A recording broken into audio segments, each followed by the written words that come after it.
When you go to the book of Revelation 21, the Bible speaks about the gates and the foundations. How the apostles were the foundations of the New Jerusalem. How the prophetic entities, which were the 12 tribes of Israel, were the gate. How normal men they grew to a point they became the gate in the New Jerusalem. 12 tribes of Israel, they looked like they were a mistake. But that thing that looked like a mistake, when it was given to God, became the hope of the nation. I know your life may look like a mistake. You are born by mistake, no problem. Forget about that one. Nobody is born by mistake. Do you know how many times they have tried to born someone by mistake? They have tried. It's not possible. People have spent millions just so that their womb can be open. So anytime you see a child bettered, it doesn't matter how it comes. It's not by mistake, sir. What it needs to do is to align to the burning flames of the Almighty. Because when the hand of the Lord touches anything, it becomes like the meter's touch. It becomes what you want. And that is why until God hold you by hands, until God break you, until God mold you, you become an enemy of this kingdom. Because many men that fight the agency of this kingdom don't know they are fighting it. Because the Sadducees and the Pharisees, they were too prepared in their own accord, waiting for when the Messiah will come right upon a horse and he will be glistering. But they never knew, they could not discern. Why? Because they could not keep the gate within.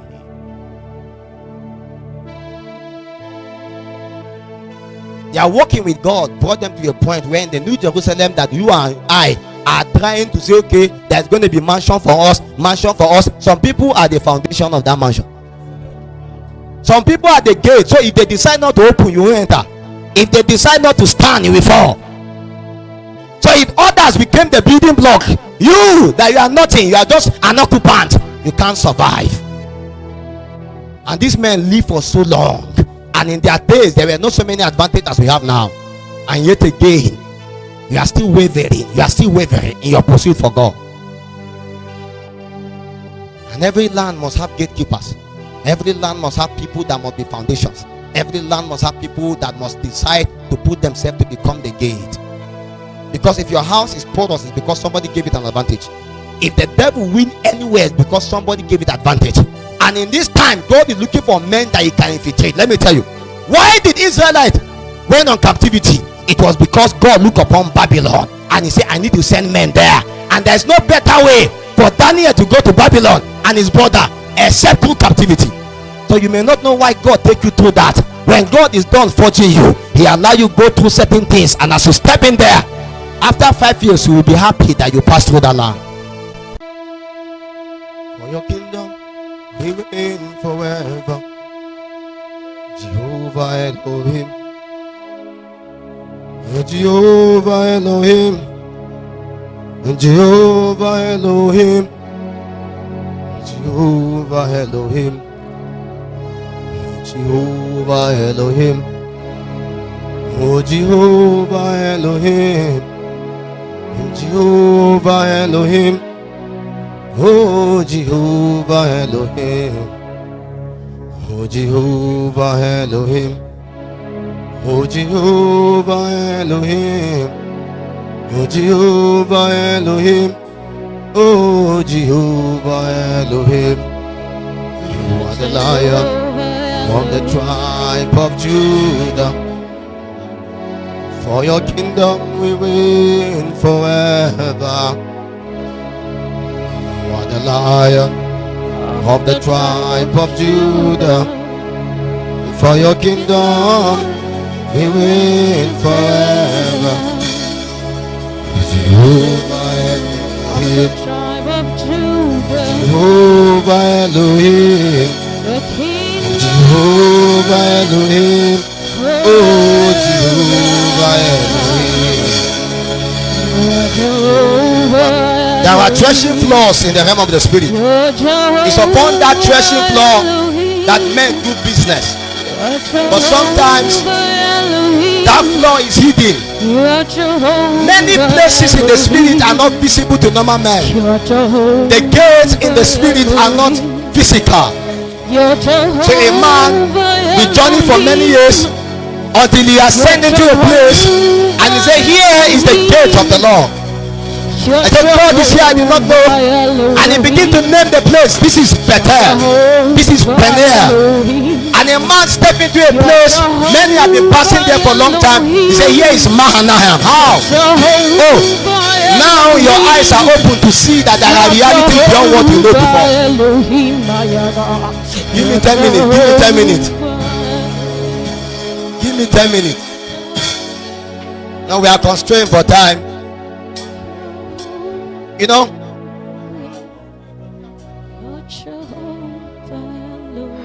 why God created, the excellency of the glory of God was hidden, and his presence, his holiness were hidden in beings. God himself cannot contain and sustain himself. If God must be visible to whatever kind of realm, he has to distribute himself to certain level of operation. So the foundation, the things you see visible. So when you go to heaven, you see a speaker. It's actually God in a speaker. When you go there, anything you see there is actually God distributed, because it's him communicating to himself. So you have to be able to understand that you are part of the council of El. As part of the council of El, given the right as part of the Bena Elohims. So when you see 24 elders, yet they may be elders, but all of them contain different dimensions of God. They are elders, yet again they cannot give God counsel. He has never taken counsel from them. Why? Because whatever they want to say, you know it. But yet again, it was himself to be understood in the counsel of men. So when God come upon the face of the earth to distribute himself among men, is so that he can find expression through us. So you can come to a point where alignment, where you speak, and yet again it's not a man that speaks, but this is God. So on the last day, God will borrow the voice of an archangel.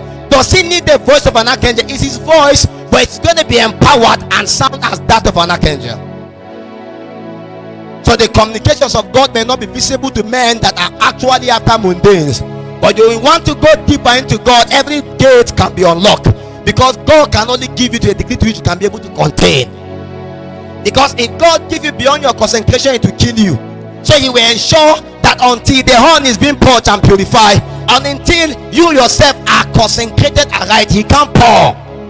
So it becomes the limiting factor. And that's why when we say become that mare, so that out of the ashes of your dying, a glory can be revealed.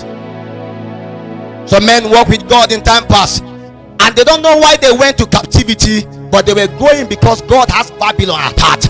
Cities have been established upon the face of the earth. If they never went to captivity in Babylon, you and I won't talk about Babylon. So God knew that the center of the epicenter of darkness was in Babylon. And as of that time, Babylon was like the United States of America of now. Babylon was like the strongest superpower. So God said, let me send my envoys to Babylon. And the only way that they can go there was through captivity. In day and time past, our fathers pray in the Moravian story. They prayed for 100 years and sold themselves as slaves and went out into cities. And when they took them as slaves to different religions, they began to convert those people. And sometimes how God is going to convert the other person is by ensuring that slavery follow you. So why did they have to go? Because there is a need for light in Babylon. And the darkness in Babylon was too strong, and God sent light. God sent Lord unto Sodom. But yet again, the light there could not shine. Darkness swallowed him. So there is a need for deliverance. So Abraham came and delivered him. And the king said, no. He went back again. He said, Abraham, I knew you are a conqueror. I know you are a deliverer, but Kai, give me these people. I want their souls. So it's a game of thrones. But that game of thrones is upon the souls of men. Because the souls of men regulate the thrones of men. And when he come after their souls, he's willing to give up everything. And Abraham was wise. Because before Abraham met Melchizedek appeared to him. That this is priesthood, this is kingship, and there's a rulership and authority. And this king wants to dominate forever. You have already breaking the bow of the mighty, and his edge are broken. Because his foundation are destroyed, and his gates are taken away. Because he built his gate and his foundation upon the souls of those people. And so long as the souls of those people are not there, how can carnality continue? If we go to this beer parlor now and pack all those souls there, the beer parlor is closed down. So the foundations and the gate of any civilization is upon the souls of men. The same way the regulating factor of God in regulating what they do upon is upon the souls of men. So you choose to decide to be part of the foundation or to become part of the gate. But some have paid the price. That was why they look upon and they saw that their suffering is not compared to that glory of them becoming the foundation. So when they say we want to crucify you, they say turn me upside down, because I see I'm part of the foundation. I'm part of, and I will remain forever. And okay, when they began to persecute the other one, say, well, do to us as you please, because they know there is a price to becoming the gate. What beautiful thing do you want again? That in the New Jerusalem, that everybody is clamoring to go. You are going to be the gate. You are going to be the foundation. And there's no me and you that can be able to enter through the New Jerusalem until these guys say, beckon to us and say, come. And mind you, that gate of the New Jerusalem and its foundation answer to a language and to a dance. No one can be able to enter into the gate until he can dance the dance of Mahanaim. Because anyone we see through scripture that can be able to discern the gate must have passed through a corridor of a kind of dance. Because there are diverse gates. One journey and he said this one is Bethel. One said this one is Peniel. One said this one is Ma. So all of them give the gate their name, but they encounter part of the structure of the gate. So as you journey in the realm of the spirit, you are going to encounter a gate. As you encounter the gate, the encounter brings a dimensions and an operation. Then it consolidates your life and you begin to walk in that reality. All through the life of Jacob, it was confused until he meet a gate. Part of the allotment of what you call Bethel is part of the gate of the New Jerusalem. Because those guys were too wise that they enter into the New Testament the oath. Because many of them that walk with God, they were wise enough. Because what we call the old and the new were actually demarcation on the earth. In the realm of the spirit is already acted, it's finished. So there were men that were able to see afar off, and they established this thing.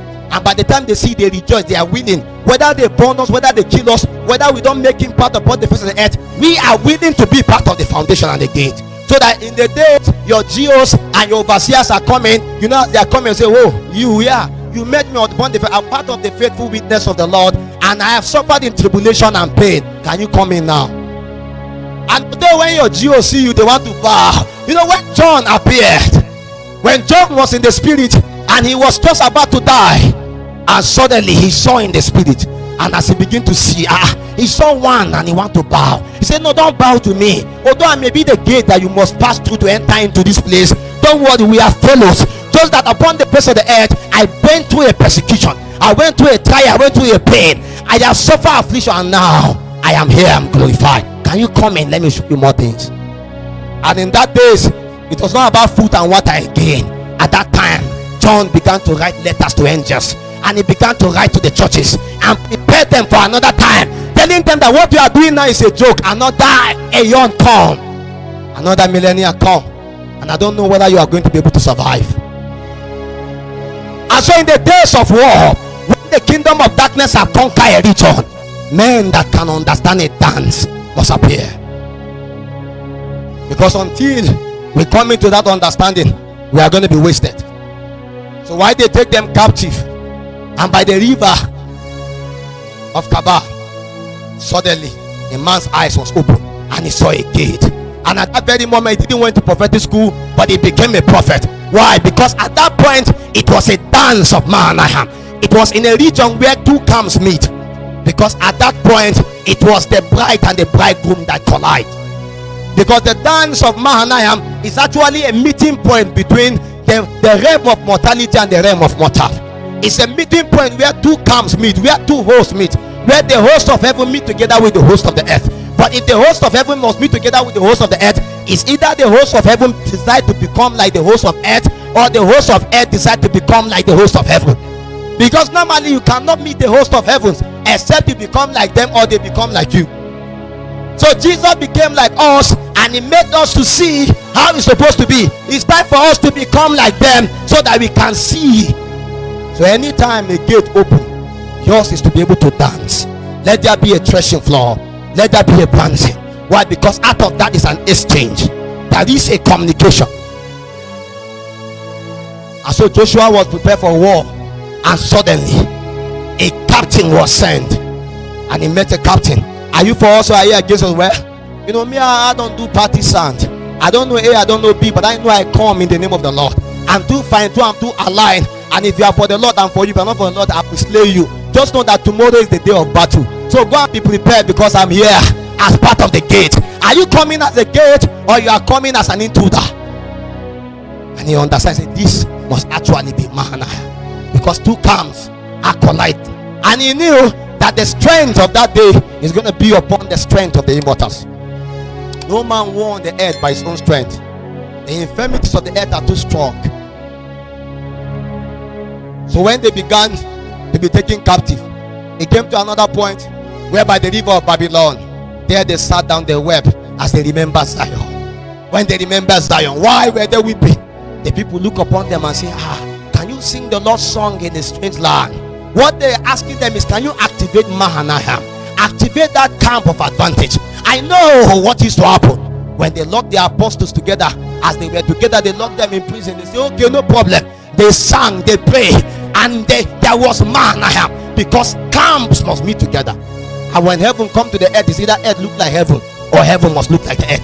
And sometimes heaven can decide not to look like the earth, except it's benefiting to the sons of earth. Because the sons of men, when the days they want to become like the sons of God, God will give them an advantage for heaven, for earth to become like heaven.